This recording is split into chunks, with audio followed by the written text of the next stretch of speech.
Ithuba ukuba ndifike ndibe khona namhlanje ngegama likaYesu waseNazaretha.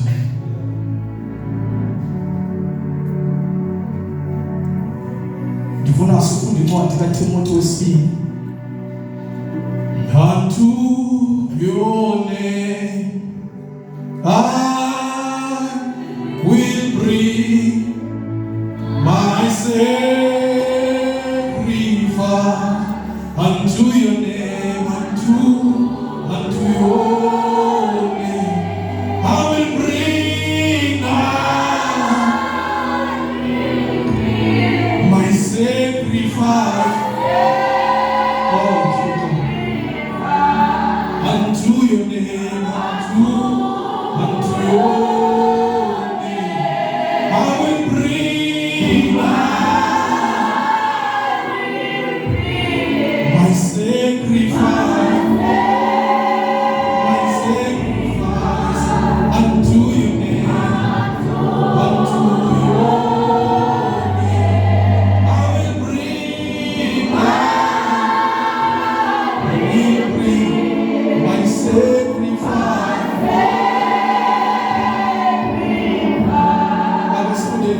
Timothy chapter number 4, verse number 6. Timothy chapter 4, verse 6, yeah. Verse 6. Yeah. Verse 6. Yeah. Kuba baphuma kwaba. Ayikwazi. Timothy chapter number 4, verse 6. Verse 6. Yeah. Kuba mna sendithululwa ngokomnikelo. Yeah. Nalo iqalo kunduluka kwami likufuphi. Yeah. Verse 7. Yeah. Umzamo omhle nduzamile. Yeah. Ugatho ndilufezile. Yeah. Ukholo ndilugcinile. Amen. Funda verse 8. Verse 8. Okokugqibela ndibekelwe isithaba sobulungisa. Eyakundibuyisela ngaso ngaloo mini inkosi. Funa sikukhumbule ngale nto ayithethe siyafana. Funa uzobamba. Ngizokulandela msindisi wena chithi gazi noma bonke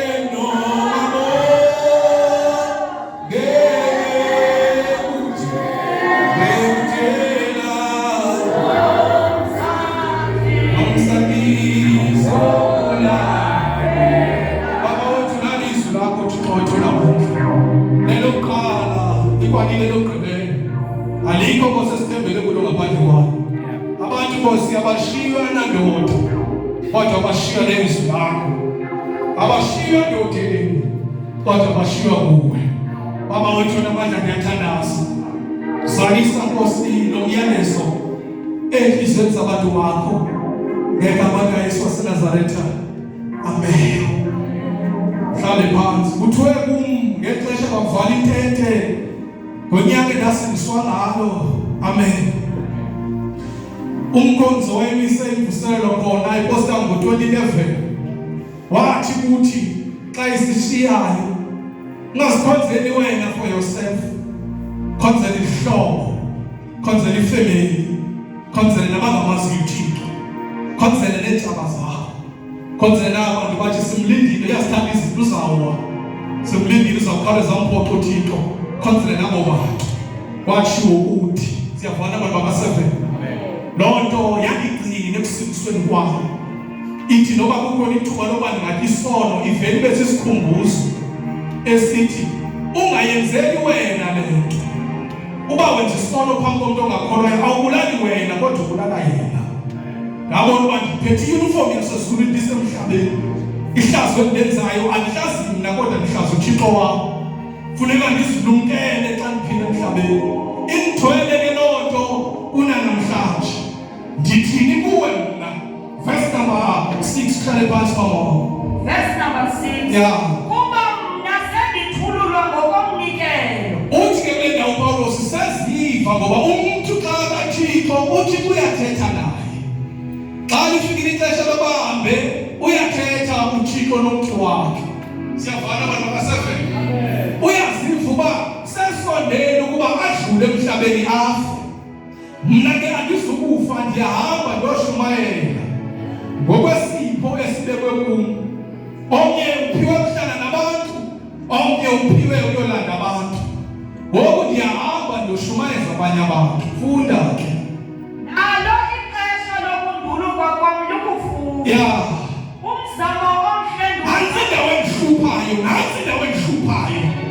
Utsho sasondele engcwabeni, uthi umzamo omhle ndiwuzamile. Uthi kwenye indawo inyatheba ndiyithathile emsebenzini kaThixo. Ngiyayiva noma 7. Ingatheba noma ingakanani kodwa ibisemsebenzini kaThixo. Ndiqinisekile ingatheba ndiyenzile. Uthi naqhubeke nayo ndilindela sisithaba nabo bonke abanye babebuKristu because ingatheba emhlabeni emsenziwa izinto senzela uThixo nami ngingomnye wabo. Ngiyayiva noma 7. Ingatheba ndathi ndisindiswayo ndathi mna ndizokhonza ebandleni lami. Kodwa into ndizawuyenza ndizawuqaphela izinto ezenziwayo phakathi kwelibandla ndikhonza kulo. Ndizikhathele endizawuyenza ngoba ndifuna uba nenxaxheba. Umntu alibala izinto ezenzelwe nguThixo, alibale noThixo. Umntu alibala xesha emhlabeni athi mafasi uzawuphila unaphakade, akayazi uba ngomso usendalo ngaphambi kwesihlanu aphendule ngezenzo azenzele emhlabeni. Ndithi umntwana ka-7 thatha isigqibo namhlanje uthi bawo ndizabona inxaxheba. I will play a part ekukholiseni wena phakathi kwabantu baba-7 abasindiswayo. Nangizoba inxalenye. Andifuni igama lakho lihlazeke, andifuni ukuthi bathukwe, ndifuna uba nengalelo. Iba nenxaxheba, iba nenxaxheba. Ngoku noma kuthiwa ngomso ndiyafa, xa kuzofundwa izinto kwase-FM esingcwabeni sam, kungangathekwa nto ezinkulu ngoba ndinguye umntu owaziwayo. Kodwa phambi kwenkosi noba ndingakhange ndibe stadium, ndingakhange ndishumayele kwiinto ezinkulu, xa zivulwa incwadi yokuqala yemisebenzi, igama lam lizawuvela. Lo gama ndisesemhlabeni, I played my part. Iba nenxaxheba. Ndiyayiva nto ka-7. Umntu akasindiswa uThixo akangcolanga, akangomntu owenza ii-church members. Ndiyayiva nto ka-7. Ebujonini xa kurikhrutwa abantu abarikhrutela ukuze babe zii-members amajoni, barikhrutela usebenza. Uba ulijoni kuthiwa usebenza e-army, uyimemba ye-army yase-South Africa, ubujoni bakho abukho ngekalwi usebenza. Naxa umntu esindiswa nto ka-7 akasindisela ukuzabela ilungu lecawe, no, kodwa usindisela umsebenzi kaThixo.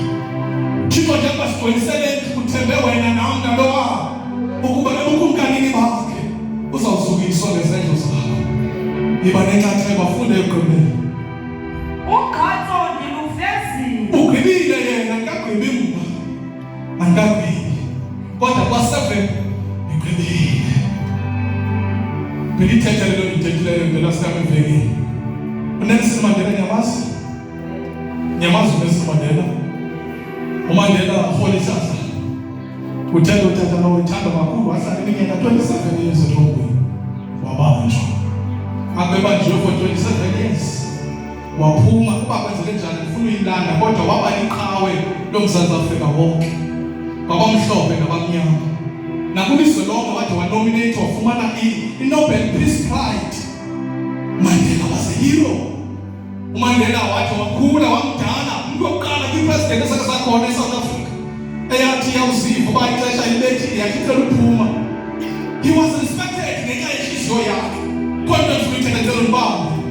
uMandela wathatha i-decision yokuresigna, yahamba iminyaka, I think kufika 2013 noma 2014. I-age kaMandela yathi ixesha lempilo. Mdala Mandela, inyawo yakhe idiniwe, ityiwa nexesha lihleli emhlabeni. Kwafika ixesha kuMandela kuthiwa uyagula. admithwa esibhedlela, wahanjiswa ilizwe lonke kuzanyana nempilo yakhe. Bathi abantu, Mandela ukwazi ukusishiya ngoba siyakuthanda.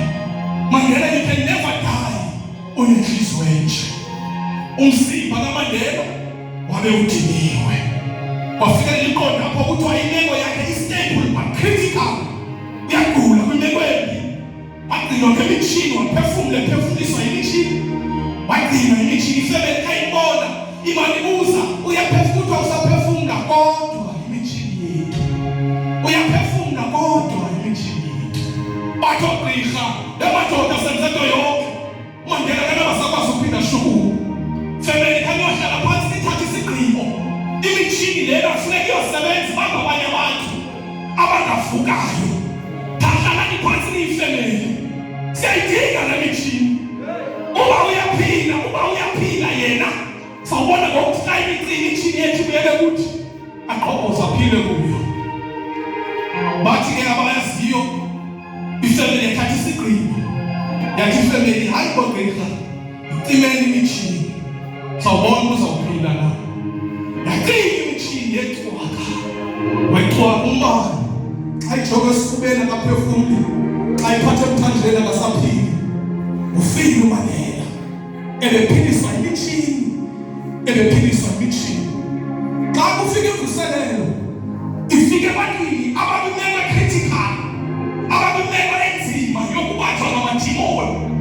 Sifike thina abavangeli, sibafake le mitshini, sibafake le-ayini esifubeni ukuvusa umphefumulo. Lokho akusekhona intente, noma umuntu angahlaseleka kodwa uzakwazi uvuka ngoba imitshini isekhona. Xa ivala intente, uzoziphilela uyaphila, uzozihambela uyakwazi, umongeliwe uzohlala, uba uyaphila isabonakala. Rokoshaka, ngiyayidinga imitshini yangoku, isababanye. Vuka, my Jesus, ubukele indoda ephilayo, ithuba lakho eli. Uthi uYesu kashiya abafundi bakhe, umoya igcwele, kanti mkile uzawuthatha indawo. Mkhulu wegcwele, uzawuninikeza indlela ophila, uzawuninikeza intoni uzenza. Ayisuka kwenu kwazi amaxesha, hlalani eJerusalema, nide nabathiswe amandla kaMoya Oyingcwele. Umoya Oyingcwele ehlile uyonabela nganye kuze le ntshukumo yayo. Apha emhlabeni sike salamadoda amakhulu ekwakusiwa ngoPawulos, edlula intambiso yawo. Bafika abanye bathi bafika naseSouth Africa, bafika oGithi, bafika oTatubheki, bafika nabonke abantu, bafika noSithole, bashuma izikitha abantu yasindiswa. Kodwa kwinto zonke ababezenza, babengahlali nomuntu naphakade. Wayeshika umuntu, ashiye uMoya. Uba umuntu waka-7 uyaphila, phila imitshini ingekho. Uba usahleli, sawubona ngoku ukuthi usaphila. Vala amehlo wakho sakoduka. Ngathi, nasimendeni yawo. Baba, awumzamo lwenzile. Akhona ukudayenzama. Zonke izitshile ebendinazo ndizishumayela. Yonke nikuyitshile kundithethile. Yonke. Akho mntu ndingamyanga ndiyomlanda. Bacengile abantu bakasaveni. Gazi labo. Ingafuna phezudlweni. Ihlala silalini inyanga ezingaka Thixo. Ndimnqamile ubutsha bam nabantwana bam. Nyamezela ukunguthaniswa nabanye. Ndibethwa ndisenziwa zonke izinto ndithukwa. Andiyebanga kodwa Thixo.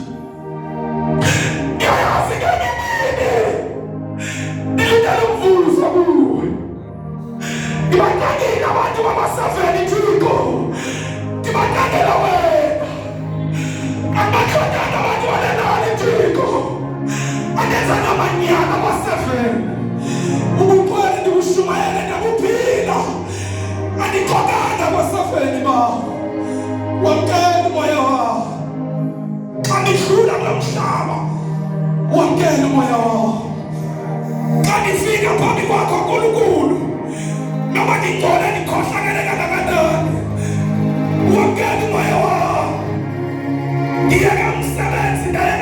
into idliwa likhwele lakho. Baba wathi unamandla. Abantwana bashiya ebantwini kodwa bashiya kuwe. Wamkela umoya wakho. Wamkela umoya wakho. Baba nami ngiyazazi igazi lisabaleka ngoku. Kusasa lisazawuphela. Yophendula phambi kwesihlalo.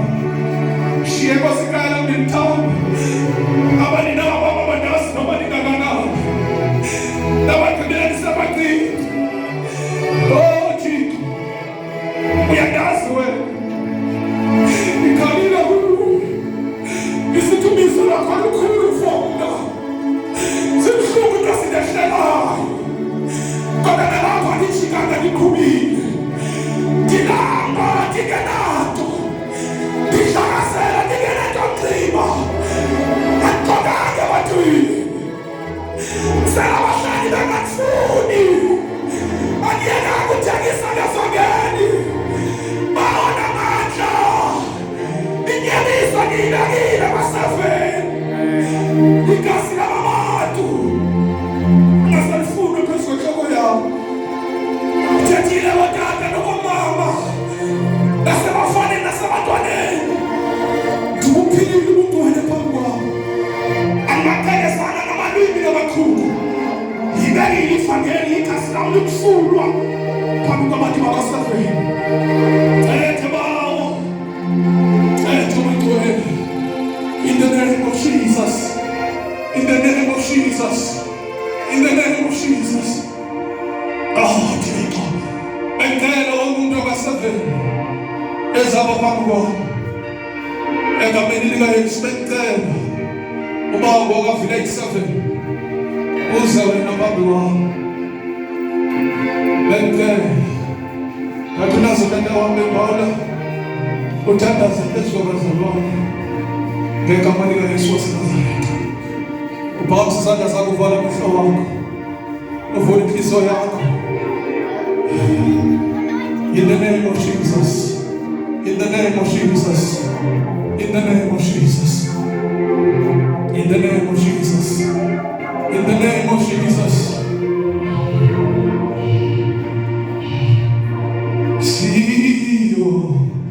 Sio bonana.